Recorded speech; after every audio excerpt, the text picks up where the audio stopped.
เท่าหนาวกัดโอ้หนาวเนาะหนาวเนาะเมื่อกี้แม่เท่าไปเอายังมาไปเอาฟืนเอามากินปากก็บ่เป็นแล้วเบาดำตามันมืดตาก็มืดตาบ่เห็นแค่มาเฮ็ดน้ำปูนใช่น้ำปูนอะไรเงินทางกว้างอันนู้นมาหมดเลยโดยก็คือสะอาดเนาะอยู่ในเฮือนก็คือเกี้ยงพ่อแม่พี่น้องเอ้ยเนาะนี่ส่วนทางเทิงโอ้โถเห็นดาวเห็นเดือนพ่อแม่พี่น้องเอ้ยเนาะนี่บางบ่อนเอาทุ่งยางตาดใส่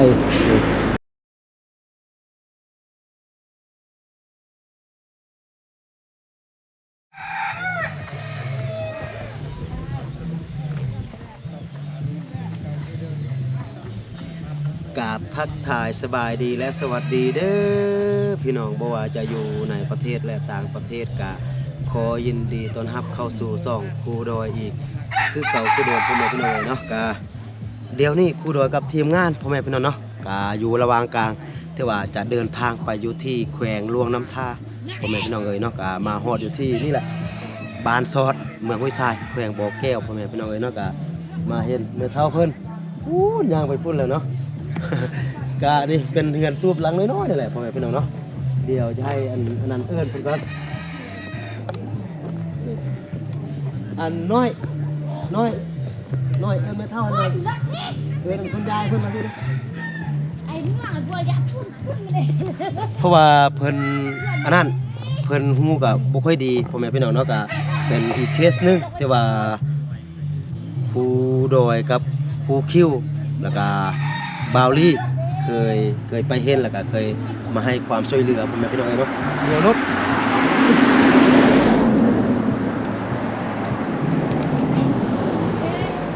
นี่ก็ตัวนี้เป็นเฮือนของเพื่อนพ่อแม่พี่น้องเนาะเป็นเฮือนพวกเลยเนาะเพิ่นอยู่คนเดียวพ่อแม่พี่น้องเนาะนี่เมื่อกี้เห็นเพิ่นเก็บฟืนบุ้งว่าเพิ่นไปเอาทางใดนี่ฟืนเก็บมาน้อยเดียวมาตากอยู่นี่เนาะแล้วก็เฮาผ่านมาแล้วก็มาเห็นก็เลยอยากจะมาเยี่ยมยามถามข่าวแม่เฒ่าเพิ่นอีกเทื่อนึงเนาะก็เพิ่นบ่ฮู้ว่าทีมงานของพวกเฮามาพ่อแม่พี่น้องเนาะแล้วก็แม่เฒ่าเพิ่นก็ย่างไปทางหน้าเฮาเอิ้นก็บ่ได้ยินเพราะว่าแม่เฒ่าเพิ่นก็ฮู้ก็บ่อยากได้ยินปานใดตอนนี้แม่เฒ่าเพิ่นก็มาเฮือนเป็นที่เรียบร้อยพ่อแม่พี่น้องเนาะ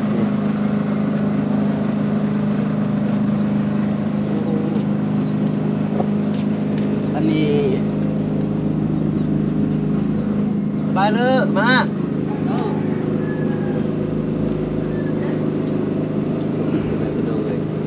อันนี้อันมันเป็นอันเพิ่นพันตีนตะกี้เห็นเพิ่นไปเอาฟืนเมื่อกี้เพิ่นเอาพันอันนักแข้งนี่จับเลย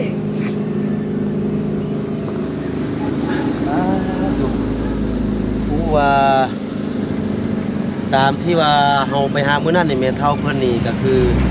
บ่ได้ยินเพราะว่าหยังก็บ่ได้ยินแม่พี่น้องเนาะแล้วก็อยู่คนเดียวเดี๋ยวนี้ไปอาบน้ำเมื่อกี้ไปเอาฟืนตัวนี้น่าจะเป็นฟืนแม่เฒ่าเพิ่นไปเอาตะกี้นี่แหละแต่ว่าแม่เฒ่าเพิ่นก็เฒ่าแก่หลายแล้วเอาหลายบ่ได้เนาะเดี๋ยวให้แม่เฒ่าเพิ่นเปลี่ยนเครื่องก่อนให้แม่เฒ่าเพิ่นเปลี่ยนเครื่องก่อน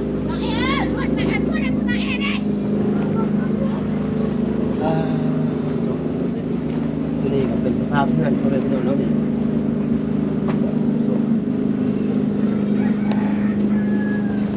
ขาดคดแม่พี่น้องเนาะโดนคดตัวนี้คือกันโดนคดแม่พี่น้องเลย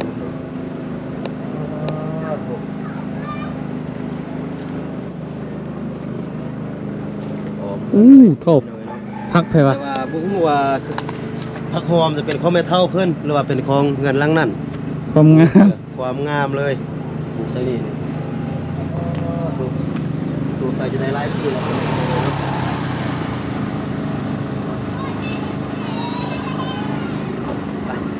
เดี๋ยวทานแม่เฒ่าเพิ่นเปลี่ยนเครื่องก่อนไปเลยว้าโถเสียงก็จะได้ยินอยู่บ่เสียงได้ยินอยู่เนาะนะครับบ่คอยซัดปานใดน่ะ เพราะว่าครูดอยบ่มีไม้พ่อแม่พี่น้องเนาะก็เลยแบบทายแล้วก็ครูดอยอยู่ไกลหน้อยหนึงก็มันมีเสียงนันแดก็เลยให้เสียงมันบ่ค่อยชัดเจน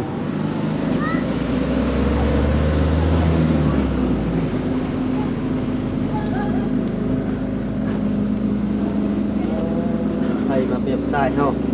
นี่นางนี่ อันใด นางนี่เลย อันนี้วะ นาง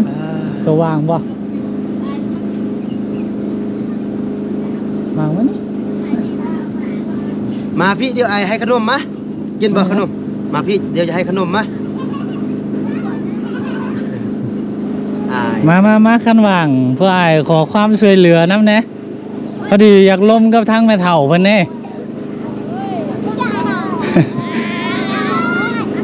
ระวังรถเด้อระวังรถเด้อ พากันระวังรถเด้ออู้โถอันตรายทางบน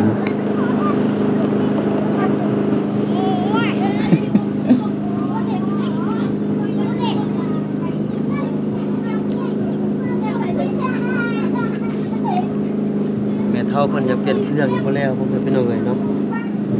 โอ้ยยางจนว่าบ่สร้างยางแล้วแม่พี่น้องเอ้ยเนาะยางก็สิล่มแล้ว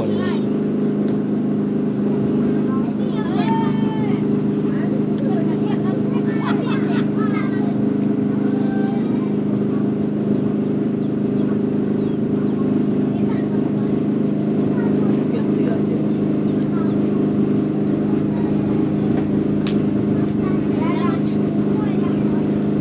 ใส่ฮัดอยู่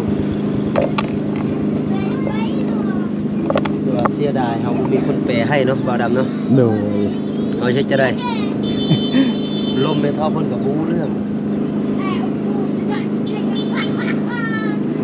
ตรงนี้จะมาเหยียบมายามเพิ่นเลยก็สิฟากยังน้ำเพิ่นกับฟากนั่นแหละ เท่าหนาว อ้าว กัดโอ้หนาวกินข้าวแล้วไม่เท่ากินข้าวแล้วยังกินข้าวกับยังดิสิกินข้าวกับยังดิจะมากับมื้อบ่กินข้าวกินยังซั่นน่ะ ยังมากินข้าว ยังบ่กินข้าวเทื่อมาเอื้อยขอความช่วยเหลือเด้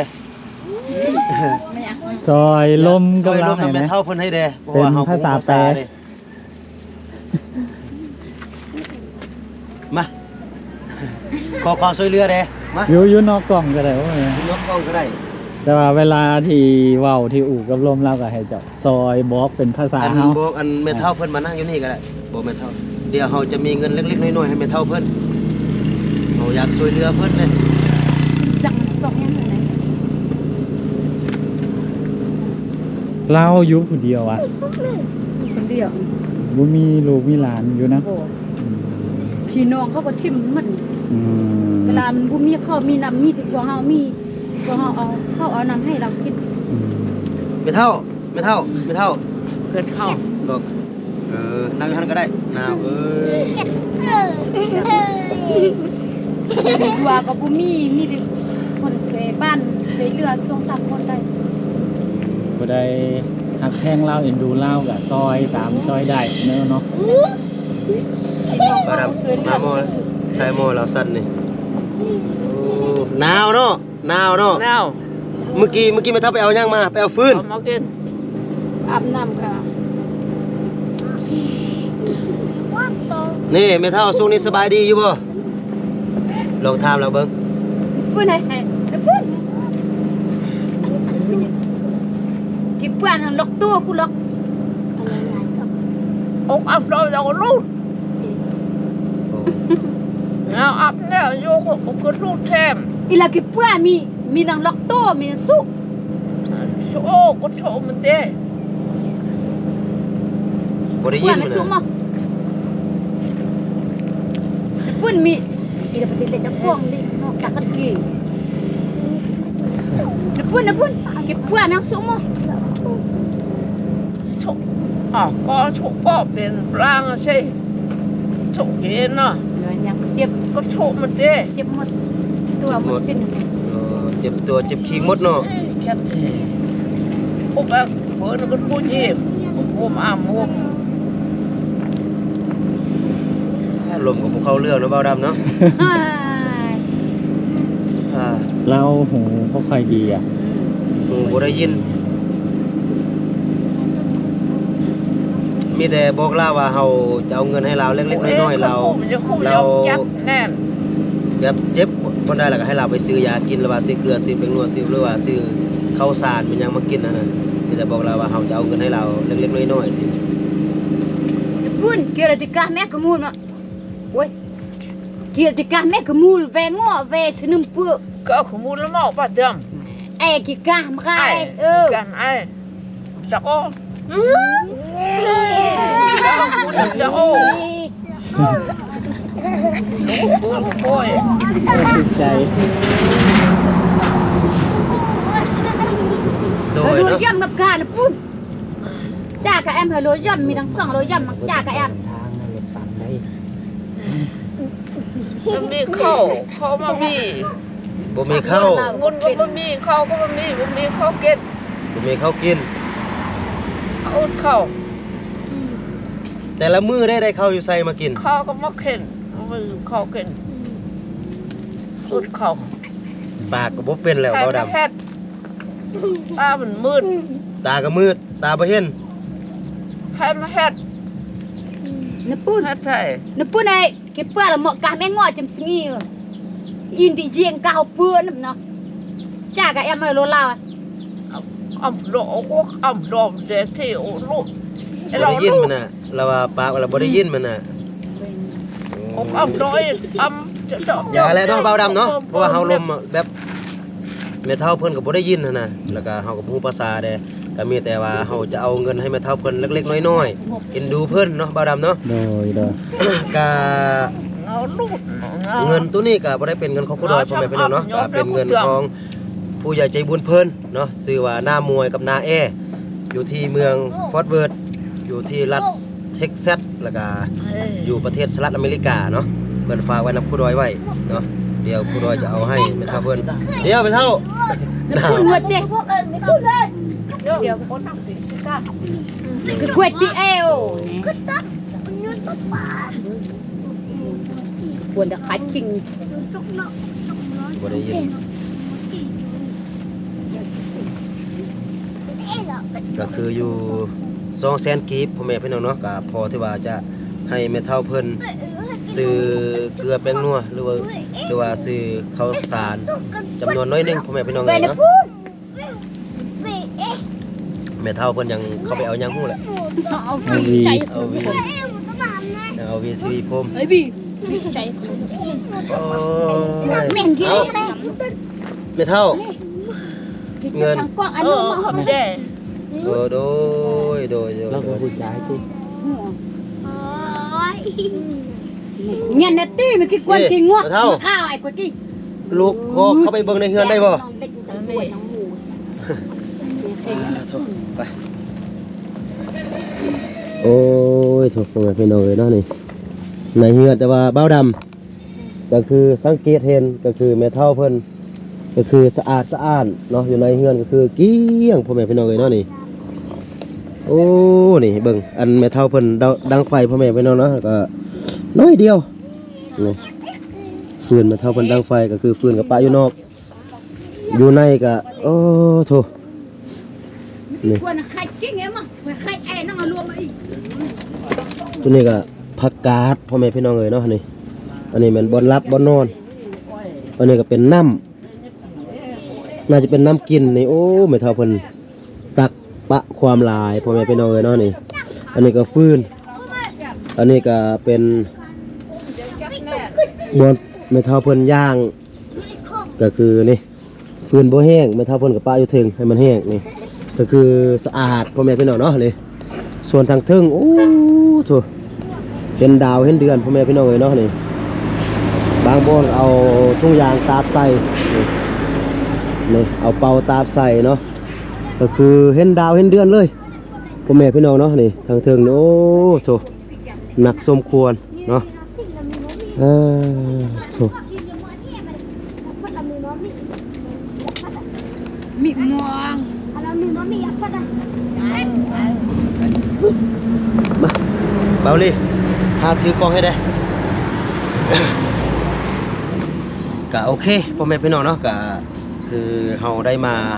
ฮอดอยู่บ่นี้ก็คือเฮาได้มาเยี่ยมยามแม่เฒ่าปูนพ่อแม่พี่น้องเอ้ยเนาะแต่ว่าเฮาก็บ่ได้ลมเพิ่นเนาะเพราะว่าเพิ่นก็คือตาก็บ่แจ้งตาก็แล้วก็หูบ่ได้ยินน่ะนะเว้ามันยังก็คือบ่ฮู้เรื่องเลยพ่อแม่พี่น้องเอ้ยเนาะก็บ่ได้สื่อสารกันแล้วก็อีกอย่างก็แม่เฒ่าเพิ่นก็ไปอาบน้ำหามาแล้วก็หนาวสั่นยึดๆๆแบบนี้น่ะเนาะก็เว้าบ่เข้าเว้าบ่ออกพ่อแม่พี่น้องเนาะก็เมื่อมาฮอดแล้วก็เบิ่งแม่เฒ่าเพิ่นก็เป็นตาดูตนสงสารนั่นแหละบ่มีพี่บ่มีน้องแต่ละมื้อก็คือถ้าไทบ้านเอาให้ก็ได้กินข้าวถ้าไทบ้านบ่เอาให้ก็บ่ได้กินแบบนี้น่ะเนาะก็ครูด้อยก็บ่มีหยังหลายเนาะก็มีแต่เอาเงินให้แม่เฒ่าเพิ่นเล็กๆน้อยๆเนาะก็คือจำนวน 200,000 กีบเนาะซึ่งว่าเป็นเงินของผู้ใหญ่ใจบุญเนาะชื่อว่านามวยกับนาแอเนาะอยู่ที่รัฐเท็กซัสอยู่ที่สหรัฐอเมริกาเนาะก็สุดท้ายก็ขอไว้ใช้พรเนาะก็ขอให้ผู้ใหญ่ใจบุญเพิ่นทั้งสองท่านจงอยู่ดีมีแรงอยู่ดีมีสุขเนาะคิดสิ่งใดปรารถนาสิ่งใดก็ขอให้สมดังแต่ปรารถนาเนาะสาธุโอเคสำหรับคลิปนี้ทีมงานของเราจะต้องขอตัวลาไปก่อนเนาะไปพบกันในคลิปต่อไปสบายดี สบายดี